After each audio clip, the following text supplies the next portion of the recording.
Hello friends, कैसे हैं आप सब। आशा करती हूँ आप सभी अच्छे होंगे। आज मैं आपके सामने एक और टॉपिक लेके आई हूँ। अहम रोल निभाने वाला ये बहुत ही महत्वपूर्ण कंसेप्ट है समझने के लिए कि what is block of asset, concept of block of asset.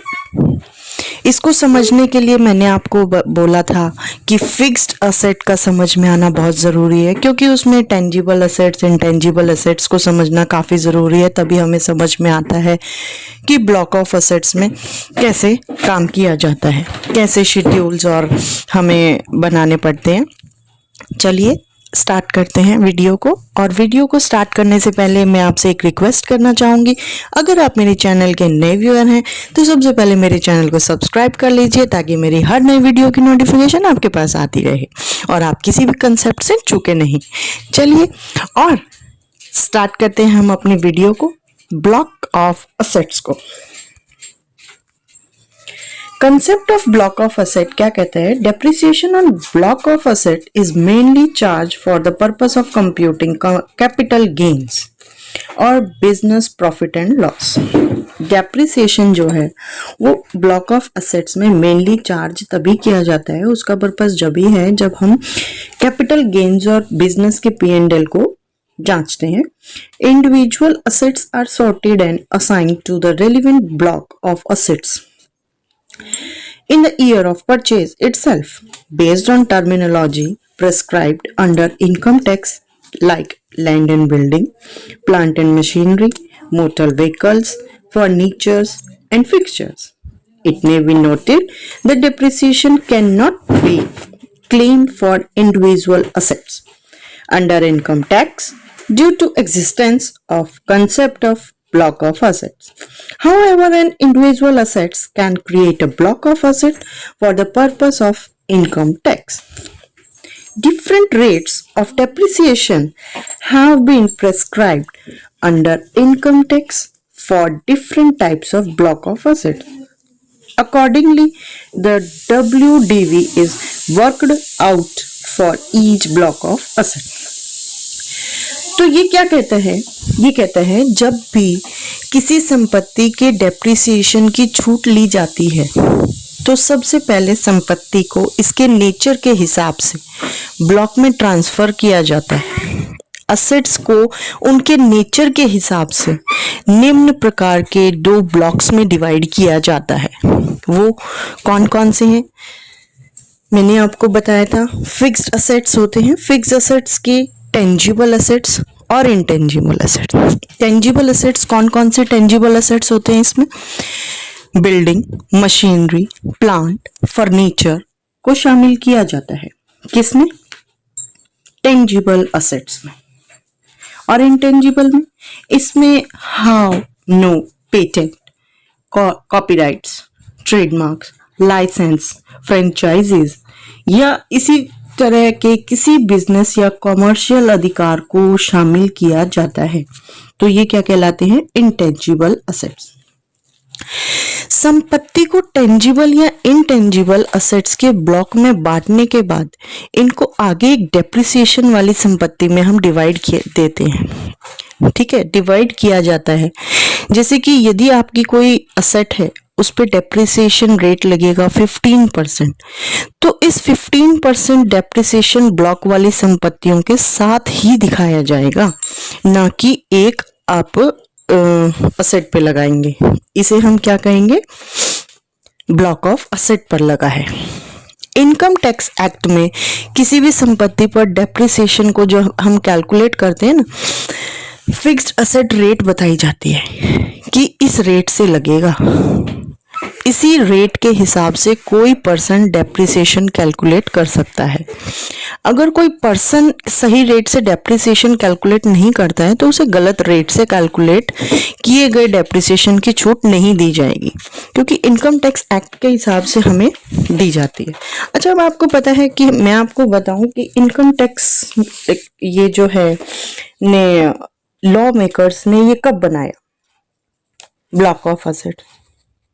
चलिए मैं आपको एक बहुत ही रोमांचक तरीके से समझाती हूँ।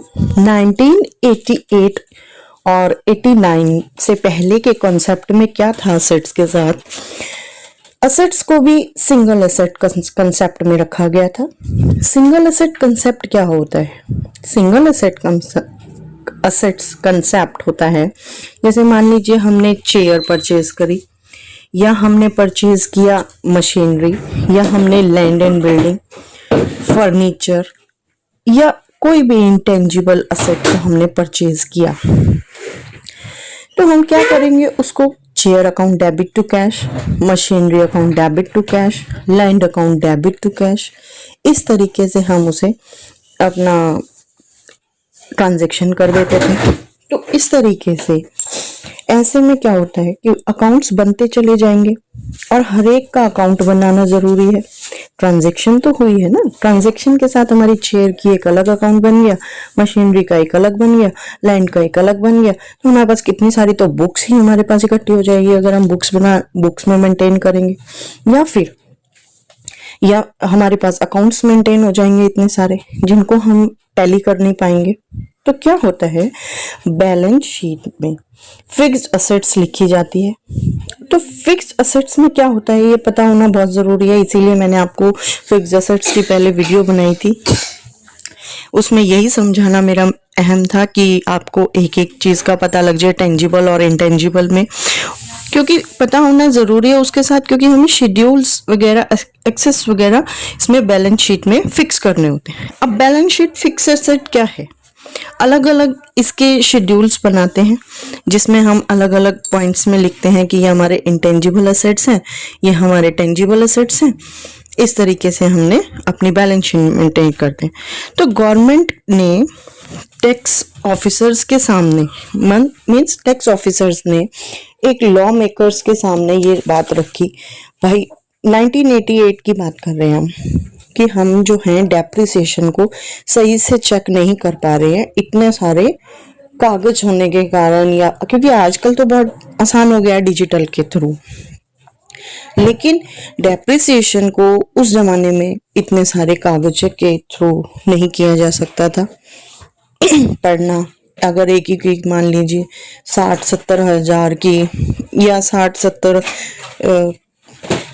670 पेजेस की मान लीजिए कोई बुक है, बैलेंस शीट है, या 1000 पेजेस की कोई बैलेंस शीट है, तो नहीं पढ़ पाता कोई इंसान इतनी जल्दी, तो नहीं चेक कर पा रहे हैं। क्योंकि हम इसे ठीक से चेक नहीं कर पा रहे हैं, तो हमें गवर्नमेंट को रिवेन्यू लॉस हो रहा है। रिवेन्यू लॉस का मतलब क्या, कि गवर्नमेंट को ना टैक्स लॉस हो रहा था, क्योंकि P&L में ये डेबिट किया जाता है, किसको, टैक्स लॉस को, हमें डेप्रिसिएशन को, ये जो है P&L में डेबिट होता है, क्योंकि ये हमारा खर्चा है, तो ज्यादा भी चार्ज हो रहा होगा या चार्ज हो सकता है। तो तब गवर्नमेंट ने सोचा हाँ भाई हमें लॉस हो रहा है, मेंटेन करना पड़ेगा, तब उन्होंने 1988 में ब्लॉक ऑफ असेट्स के नाम से ये असेट का बनाया। कब बना, 1988 में। अब ब्लॉक ऑफ असेट्स क्या होता है, इसका कंसेप्ट क्या कहता है, इसका कंसेप्ट कहता है कि all assets of same type treated as one block, means जितने भी हमारे असेट्स हैं 7 या 8 का एक ब्लॉक बना दिया जाता है, कि बिल्डिंग का रिलेटेड एक है, फर्नीचर का रिलेटेड एक है, टेबल से खरीदी है तो फर्नीचर है मान लीजिए ब्लॉक, तो उसमें जो टेबल खरीदी, चेयर खरीदी, ये सब उसमें आ गया है ना, ये एक ब्लॉक बना दिया। तो ये जो all assets of same type है ना, ट्रीटेड एज वन ब्लॉक पे होगा, and depreciation on the calculated together. जैसे डिफरेंट ब्लॉक्स ऑफ असेट्स हैं, देयर रेट ऑफ डेप्रिसिएशन है। बिल्डिंग का रेट है, बिल्डिंग का ब्लॉक है हमारा, उसमें रेजिडेंशियल पे हमारा लगता है 5% और 10% लगेगा कॉमर्शियल, ठीक। और टेम्परेरी और फॉर डेवलपिंग इंफ्रास्ट्रक्चर के लिए। मान लीजिए अब हमारा फर्नीचर एंड फिटिंग्स का है एक ब्लॉक, तो उस ब्लॉक में 10% लगेगा। It includes electrical fittings also. अब इंटेंजिबल एसेट्स आते हैं हमारे, तो वो इंटेंजिबल एसेट्स जो होते हैं उसका एक ब्लॉक बना दिया, उस पर हमारे 25% लगता है। उसमें आपका सब कुछ इंक्लूड होता है, patent, trademark, know how, patent और लाइसेंस, ये सब का एक ही ब्लॉक होगा और उसमें 25% लगेगा। ठीक है। प्लांट मशीनरी में क्या क्या इंक्लूड होता है? प्लांट मशीनरी में होता है आपका मोटर कार्स ऑन हायर, 30% होता है ये। ठीक है।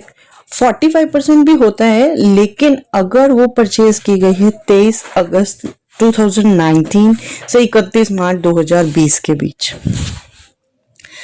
और मोटर कार है दूसरी, हायर नहीं है वो, तो वो 15% पे लगेगी। और कंप्यूटर्स हैं, तो कंप्यूटर्स पर क्या होगा? 40%।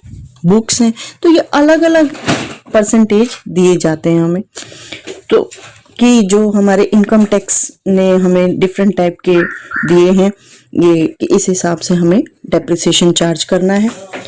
तो ये एक हर एक चीज की हमारी एक लिमिटेशन होती है।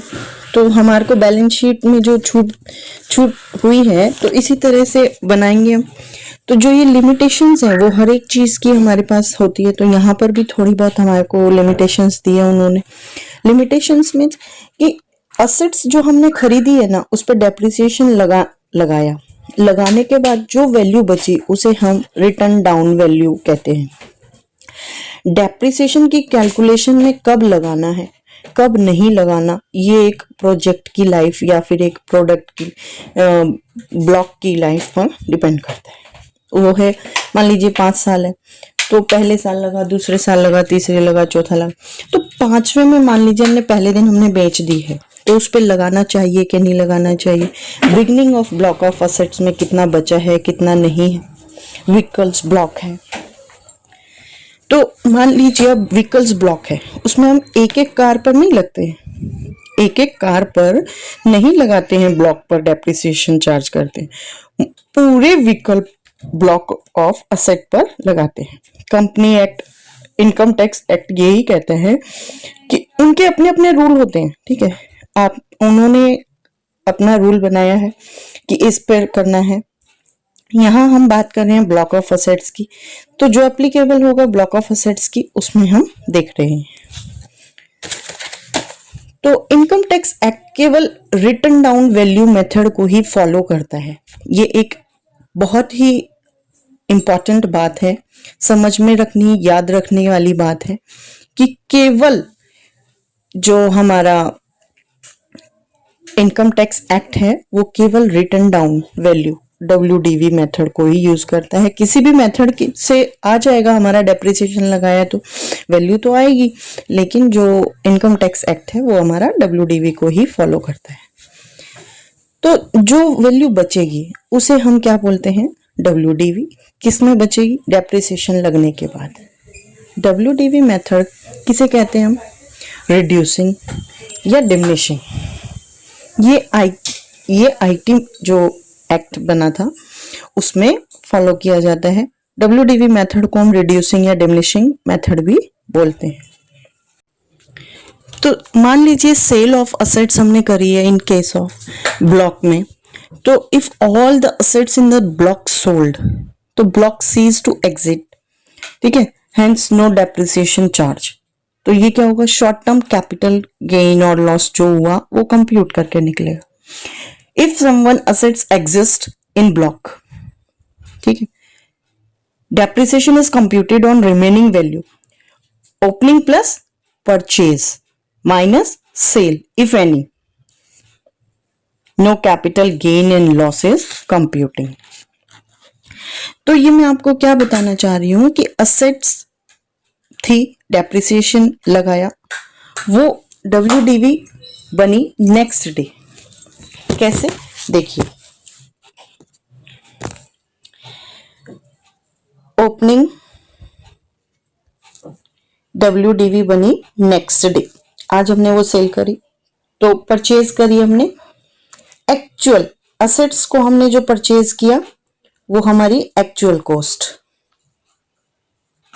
ठीक, अब ये क्या है? ब्लॉक का पार्ट बन गई। ये असेट जो है हमारा ब्लॉक का पार्ट बन गई। फिजिकली हम जानते हैं कि हमने ये परचेज करी है आज, लेकिन जैसे ही वो हमारे ब्लॉक ऑफ असेट्स के ब्लॉक में चली गई, ब्लॉक ऑफ असेट्स का हिस्सा बन गई, तो इनकम टैक्स एक्ट्स में बचने के लिए फिर हम क्या करते हैं, उसके ऊपर लगाते हैं यहां पे, ठीक है, यहां लगेगा। तो अब मान लीजिए हमने कोई सेल कर दी, तो सेल को इनकम टैक्स एक्ट में हम बोलते हैं मनीज पेएबल, ठीक है। इस शब्द को यूज किया जाता है कहां पे, money payable income tax act के अंदर। तो इस पर क्या लगेगा, डेप्रिसिएशन। तो यहां पर हम लगा देंगे डेप्रिसिएशन, ठीक है। अब यहां क्या होगा, यहां पर आपका था ओपनिंग, यहां आपका था एक्चुअल कॉस्ट, यहां पे प्लस हो गया, ठीक है। अब यहां क्या था, माइनस कर दिया हमने मनी पेएबल, माइनस करेंगे हम डेप्रिसिएशन, ठीक है। तो ये क्या आएगा हमारा, क्लोजिंग WDV। असेट बेचने के बाद जो वैल्यू बच रही है उसी पर हमने क्या लगा, डेप्रिसिएशन। ये लिमिटेशन लग रही है ना, जो एक लिमिटेशन लगी वो है यहाँ पर, वो जो असेट बच गई सिर्फ उसी पर लगेगा। इनकम टैक्स एक्ट कहते हैं जो तुम्हारे पास है सिर्फ उसी पर लगेगा, जो सेल हो गई उसे नहीं शो करेंगे। देखिए जो हमारा डेप्रिसिएशन है वो हम बहुत इजीली, आपने सुना होगा कि दो तरीके से हम करते हैं, स्ट्रेट लाइन मेथड और WDV मेथड। तो स्ट्रेट लाइन मेथड जो है पावर जनरेशन या पावर जनरेशन और डिस्ट्रीब्यूशन करने वाली अंडरटेकिंग के लिए करते हैं, ये भी आपको समझ में आ गया होगा। रिटन डाउन वैल्यू जो है हम सभी प्रकार के बिजनेस पर एप्लीकेबल करते हैं, ठीक। यानी कि सभी प्रकार के बिजनेस को सिर्फ WDV मेथड के आधार पर ही डेप्रिसिएशन की छूट दी जाएगी, ये इनकम टैक्स एक्ट ने बोला था। WDV किसी भी संपत्ति की एक्चुअल कॉस्ट होती है, ठीक है, जो उसे खरीदने के खर्च की गई है। WDV को निकालने के लिए संबंध में दो तरीके होते हैं। यदि कोई संपत्ति चालू वर्ष में खरीदी गई है तो उसकी लागत WDV मानी जाएगी, ठीक। और अगर कोई संपत्ति पहले के वर्ष में खरीदी गई थी तो उसकी लागत में से इनकम टैक्स एक्ट के हिसाब से अलाउ किए गए डेप्रिसिएशन को माइनस किया जाएगा और बची हुई राशि उस संपत्ति की WDV मानी जाएगी।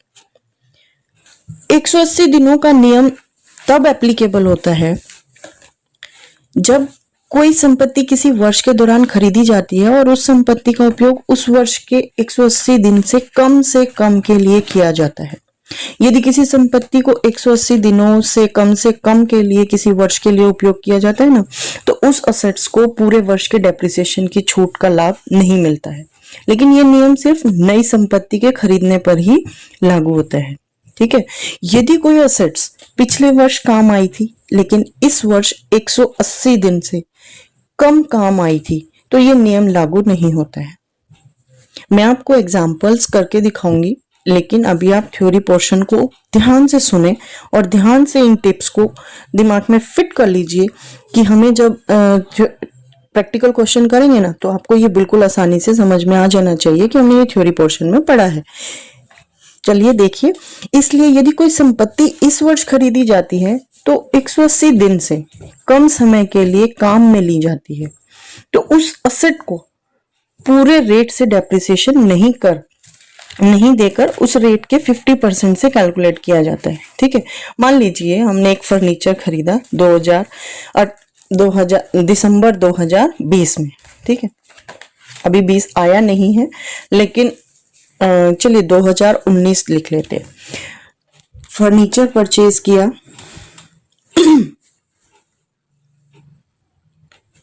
2019 में, तो मार्च 2019 ये फर्नीचर हमने कब परचेज किया, दिसंबर, ठीक है। मार्च 2019 तक यह 180 दिन से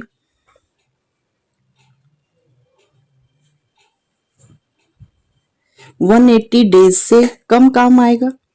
इस केस में फर्नीचर की डेप्रिसिएशन जो रेट है ना वो 10% होगी।